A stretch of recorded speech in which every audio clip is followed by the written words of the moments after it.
السلام عليكم ورحمة الله وبركاته. أهلا بكم حبايبي في قناتكم قديم وجديد. يا رب تكونوا في أحسن حال. النهاردة هنشوف معانا طريقة صحية وموفرة لوقتك وجهدك في تخزين اللحمة. لو انت عايزة تحتفظي بيها، سواء عندك كيلو أو 2 كيلو مش عايزة تعمليهم مرة واحدة، هتعملي وعايزه تجمديها في الفريزر.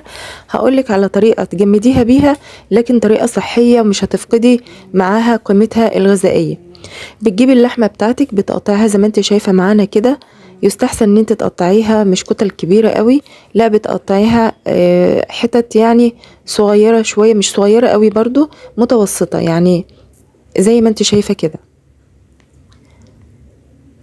دي بتديكي كمية أكبر معاكي، وخصوصا في الوقت اللي احنا فيه. طبعا عارفين اللحمة بقت غالية جدا والأسعار بقت مرتفعة جدا. فاحنا مثلا لو عندنا كيلو اللحمة وعملنا بالطريقة دي بيوفر معانا كتير، وبتعملي بيه أكلتين ولا 3، وبتقدري برضو تدي لكل فرد من أفراد الأسرة بتاعتك القيمة الغذائية اللي هو عايزها أو 100 جرام. كل فرد له 100 جرام في اليوم، فبتقدري تديله ال 100 جرام دول في شكل مثلا حتتين 3. لما بتقطعيه صغير كده بيبقى طبعا شكله مع الأكل أحلى، وبيبقى مشبع أكتر. تعالوا بقى ناخد اللحمة اللي احنا قطعناها دي، وانا كنت مسيحة حتة ليا كده. يستحسن ان انت تحطي اي مادة دهنية مش نباتية، يعني مش زيت ولا سمنة نباتي ولا حاجة. بتحطي حاجة حيوانية زي مثلا حتة ليا عندك، سمنة بلدي مسيحاها فعندك اهوت، او زبدة. فبتشوحيها كده، بتسيبيها في الطاسة بتاعتك او كده، بتفرديها. ما بتحطيش كميات كبيرة عشان احنا عايزين نديلها صدمة قوية في الاول. فبتسيبيها كده بتفرديها، ما بتحطيش كتير في قلب الصينية بتاعتك او الطاسة بتاعتك، وبتفرديها بالمنظر اللي انت شايفاه ده. وبتسيبيها ما بتقلبيش لحد ما تحس ان هي نشفت او بدأت المية اللي فيها تاخد الصدمة بتاعتها، وبعد كده بتبدأي تقلبيها عادي.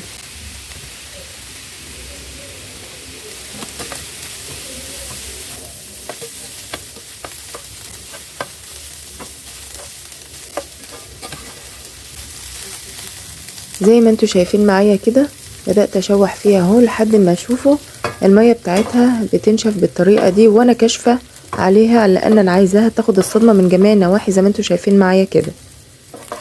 في المرحلة دي لو انت عايزة بقى تخزنيها في الفريزر بالشكل ده من غير ما تسويها، ممكن بقى بتسيبيها تبرد وبتعبيها في اكياس التلاجة وبتحطيها في التلاجة. بتبقى عندك جاهزة في اي وقت تطلعيها وتطبخي عليها الاكلة بتاعتك. اما لو انت عايزة تديها تسوية، درجة تسوية معينة عندك بقى من اول كده مش مستوية، احنا يا دوبك شوحناها ونشفناها من ميتها، هي كده محتفظة بكل قيمتها الغذائية وميتها وبكل حاجة.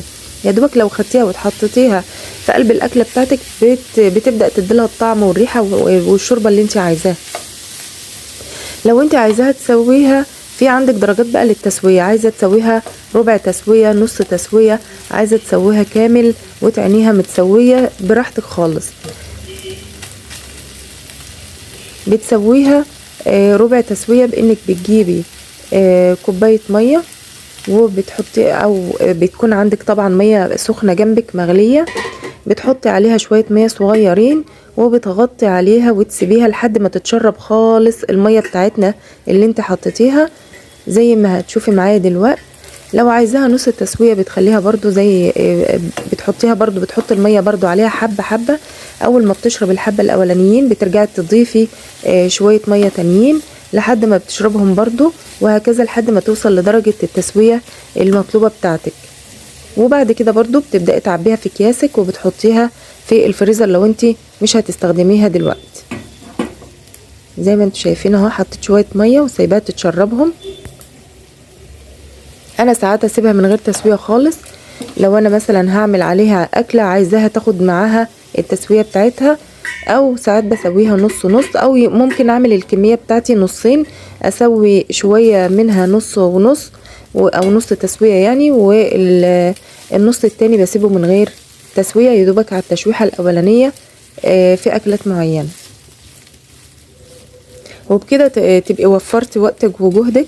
لو انت مثلا مسويها نص ونص بتطلعي على الطبخه بتاعتك على طول. لو انت بتكوني مستعجله في بعض الاحيان بتبقي عامله الطماطم بتاعتك والصلصه بتاعتك زي ما احنا كنا عاملينها في فيديوهات قبل كده. بيبقى عندك بس الخضار مثلا برضو مفرزاه ومعاكي في الفريزر زي ما احنا هنشوف برضو في القلقاس والباميه والحاجات دي كلها. بيبقى عندك بس مفيش حاجه، خلاص الاكله كده متجمعه معاكي. بتجيبي الصلصه بتاعتك، بتجيبي الخضار بتاعك، بتجيبي اللحمه بتاعتك، ويا دوبك غلوتين 3 مع بعض. وبالتقطيعه اللي احنا قلنا عليها دي البسيطه الصغيره بتلاقي الاكل استوى معاكي بسرعه، حتى اللحمه ما خدتش وقت معاكي، وبيبقى الاكله سهله جدا معاكي وفي نفس الوقت طعمها حلو. وبتلاقي الطعم اللحمه هو فيها لسه ما راحش لا بالتجميد ولا بالتفكيك ولا اي حاجه من دي خالص. ولو عجبتك فكرتي ولقيتيها مفيده بالنسبه لك ادعميني باللايك والشير والاشتراك في القناه، وفعلي زر الجرس عشان توصلك كل الفيديوهات الجديده للقناه. وده لي دعوه حلوه من قلبك ليا ولاولادي بصلاح الحال. والسلام عليكم.